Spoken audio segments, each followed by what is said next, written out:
Have you ever felt uncomfortable around someone who claims to be your friend, but deep down something just doesn't click? The person smiles, speaks nicely, seems to be rooting for you, but deep down, there's a weight in the air, a discomfort that's hard to explain. It's not something they do blatantly. It's small signs that, together, make you realize something is wrong with them. Many people ignore this feeling. They tell themselves they're exaggerating, that it's all in their head. But the truth is, this kind of perception rarely arises out of nowhere. It's usually the first warning sign that something is wrong in that relationship. There are people who live among us wearing masks. On the outside, they appear supportive. On the inside, they harbor resentment, envy, or silent hostility. And the most dangerous thing is that these emotions don't show clearly. They leak out in small gestures, repeated actions, and behaviors that, in isolation, seem harmless. In this video, you'll discover 8 silent signs that indicate someone close to you may be hiding negative feelings, even while presenting themselves as your friend. And pay attention, the last sign is the most treacherous of all, and almost everyone ignores it, but it's precisely this that causes the most emotional turmoil every day. So stick with me until the end, because you won't want to miss any of these signs. And before we begin, subscribe to the channel and leave your like, because in the next videos I'll bring more content like this. Take a deep breath, because this video can completely change the way you see the people around you. Now let's go straight to the first sign.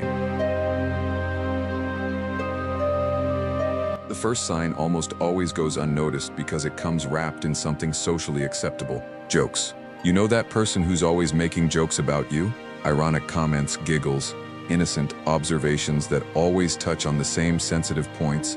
You'll notice, it's never random. Sometimes it's about your appearance, your choices, the way you speak, your dreams, or even your achievements. When you show discomfort, the response comes quickly. Calm down, it's just a joke. You take everything too seriously. Don't you know how to joke? And then the blame shifts. You start to feel exaggerated, overly sensitive, as if the problem were you. But there's a huge difference between humor and contempt. Humor brings you closer, and contempt diminishes you. When a joke always hurts you, humiliates you, or puts you in an inferior position, that this is no joke, really. It's a form of disguised aggression. The person uses humor as a shield. They say something hurtful, and if you complain, they hide behind laughter and say it was just a joke. That way, they don't have to take responsibility. This type of behavior usually reveals something important.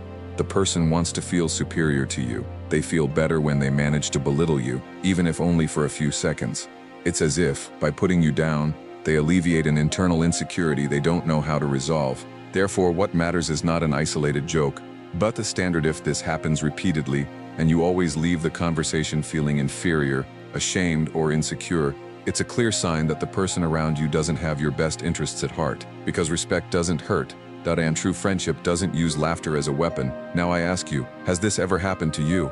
The second sign is quieter, but no less harmful. It's known as veiled sabotage. It manifests when the person, in a curious and recurring way, always makes a mistake with you at crucial moments. She forgets to mention something essential. She provides incomplete information. She offers advice that, later on, you realize only hindered your progress. At first, it all seems like a simple distraction. After all, everyone makes mistakes. The problem is when this happens repeatedly, and almost always when something important to you is at stake, an opportunity, an important decision, a step towards growth. Too many coincidences start to cease being coincidences. This type of sabotage is rarely conscious. The person doesn't wake up thinking, "Today I'm going to ruin his life." But there's an internal discomfort in seeing you move forward. Your progress sparks comparisons, insecurities, and unresolved feelings. And, often without realizing it, this person begins to act in ways that try to hold you back. Sometimes the self-sabotage comes disguised as care. A pessimistic piece of advice. I think it's better if you don't take the risk. An exaggerated warning about everything that could go wrong. The tone seems protective, but the effect is paralyzing. You start to doubt yourself. Pay attention to the signs. After talking to certain people, you feel more confident and then, soon after, confused. More excited and then, immediately paralyzed. People who truly support you help to clear your path, not create fog around you. If someone constantly contributes to you missing out on the best opportunities, even unintentionally, be wary. True support propels us forward, but false support can sabotage our plans without us even realizing it. When you notice someone who doesn't wish you well, Distance yourself from that person and continue your life independently. Your growth doesn't depend on those who don't support you. Tell me in the comments, has this ever happened to you, or is it happening now? The third sign appears in seemingly normal conversations but always leaves a strange aftertaste. This sign is called silent competition. You share an achievement that made you happy with the person around you. Instead of celebrating together, the person quickly shifts the focus to themselves. They tell a similar story, only bigger than yours, a more impressive victory, a better result than yours. It's not an exchange, it's a competition. But it's a competition that's never declared. Everything happens casually, almost automatically. But if you observe carefully, you realize there's no room for you to shine alone. Your moment always needs to be shared, compared, or surpassed. This behavior stems from a deep difficulty in dealing with the success of others. Seeing you advance triggers an uncomfortable feeling, as if your achievement were a threat. So, to alleviate this feeling, the person transforms the conversation into an invisible game of who is better, who has done more, who has gone further. Over time, this becomes tiring. You start to avoid sharing good things, not because you lack joy, but to avoid competing for attention. And that's an important sign. When someone is truly your friend, your victory doesn't diminish them. On the contrary, they feel a part of it. Be wary of those who always need to put themselves above others, even during your own moments. Constant competition doesn't build bonds, it builds distance. And friendship shouldn't feel like a test of who's worth more. The fourth sign appears when you need someone the most, and, curiously, that person is never fully there to help you. They even say the right words. They say they understand, that they're rooting for you, that everything will be all right. But it all sounds empty, automatic, as if they're just fulfilling a role, not truly feeling it. This is called superficial support. When you face a problem, she downplays it. She says it's not that serious, that you're exaggerating, that other people go through worse things. And when you achieve something important, the reaction is lukewarm, a quick smile, a half-hearted cool, no questions, no real interest. This type of support is dangerous because it's confusing. The person isn't openly hostile, they don't attack you, but they also don't offer support. They're only present on the surface. In crucial moments, they disappear emotionally or literally. Over time, you notice a pattern. When everything is neutral, she's around. When you fall or rise too much, she distances herself. This happens because genuine involvement requires emotional connection. And not everyone is willing to truly connect with you. Pay attention to those who only stay by your side when it's convenient. Real support is shown through presence, listening, and genuine interest. Those who only offer empty words may seem like friends, but they will never be a safe haven. Beware of this type of person. The fifth sign often confuses many people because it comes disguised as concern. It's that person who always has something to say about your choices. They always know what's best for you. They question your decisions, criticize your paths, and insist on guiding you, even when you haven't asked for any advice. Many call this control disguised as care. At first, this might seem like zeal. After all, those who care worry, right? But not always. There's a very clear line between supporting and controlling. Support strengthens, control weakens. This person often uses phrases like, "I'm saying this for your own good. If I were you, I wouldn't do it that way. Don't you think it would be better to think it over first?" And little by little, you begin to doubt your own ability to decide. You feel you need her approval for everything, not because she's more experienced, but because her constant criticism creates insecurity for you. Control disguised as care serves to keep you in an inferior, dependent, and predictable position. When you become too strong, make your own decisions, or follow a path different from what she approves of, the discomfort arises. Pay attention to how you feel after certain conversations. If, instead of clarity, you feel fear, heaviness, or inadequacy, that's a warning sign. People who truly care about you help you grow, strengthen you, and don't diminish you. Immediately distance yourself from anyone who makes you feel less than you are. The sixth sign rarely appears directly.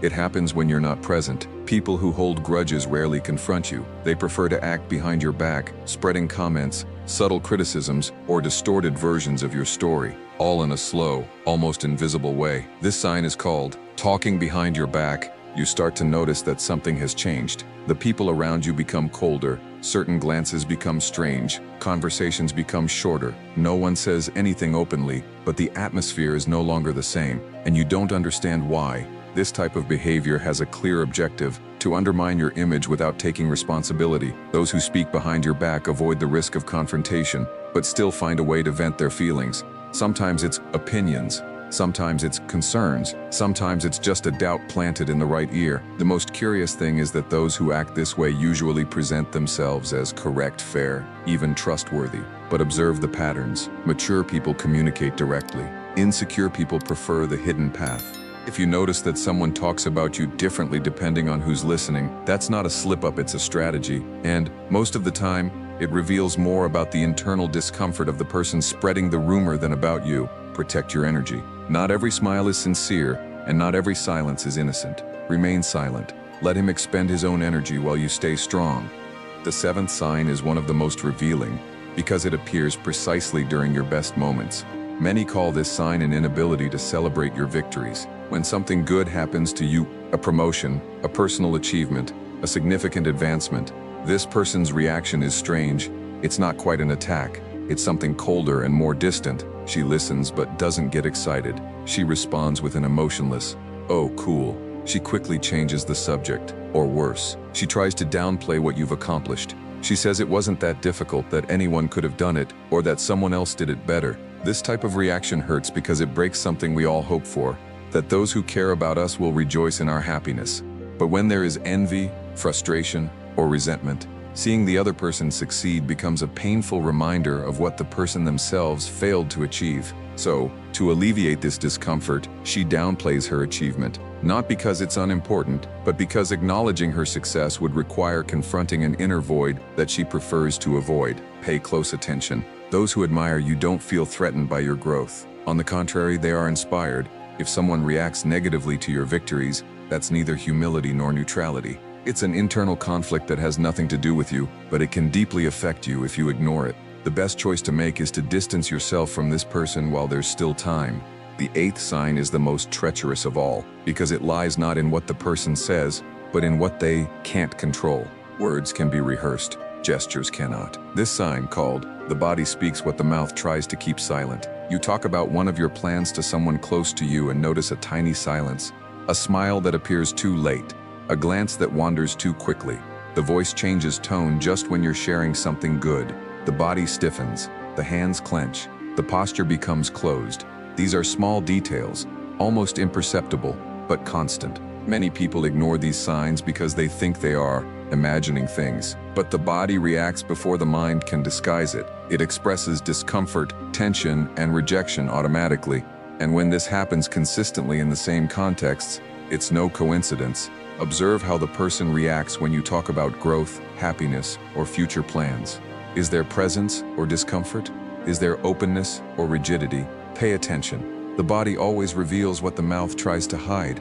And here's something important. If you feel a tightness, a recurring discomfort around someone, trust it. Intuition is not paranoia. It's accumulated perception. Your body picks up patterns that reason hasn't yet organized. Ignoring this sign is what keeps many people trapped in confusing, draining, and unequal relationships.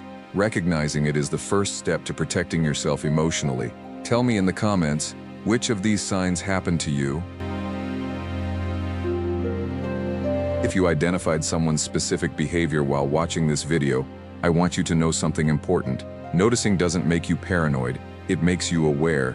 Many people spend years trying to justify attitudes that, deep down, have always been harmful. They ignore signs, swallow discomfort, and call it maturity. But maturity isn't about emotionally harming yourself to maintain relationships. Not everyone who walks beside you wants to see you move forward, and accepting that isn't bitterness, it's clarity. When you recognize these patterns, you stop blaming yourself for feelings that have always been right. You understand that it's not about being harsh, but about being honest with yourself. Perhaps from today onward you will observe more, speak less, and choose better who deserves access to your life. And that's already a big step. Growing also means learning to distance yourself from what drains you, even when it comes with a smile on its face. Now I want to hear from you. Which of these signs caught your attention the most? Have you ever experienced something similar and only realized it later? Write in the comments. Your experience can help many people who are still confused and questioning themselves. If this video makes sense to you, leave a like. This helps the content reach more people who need to hear it. Share it with someone who is feeling strange in certain relationships. Sometimes all a person needs is clarity. And if you want to continue reflecting on human behavior, relationships, and emotional growth, subscribe to the channel and turn on notifications. See you in the next video.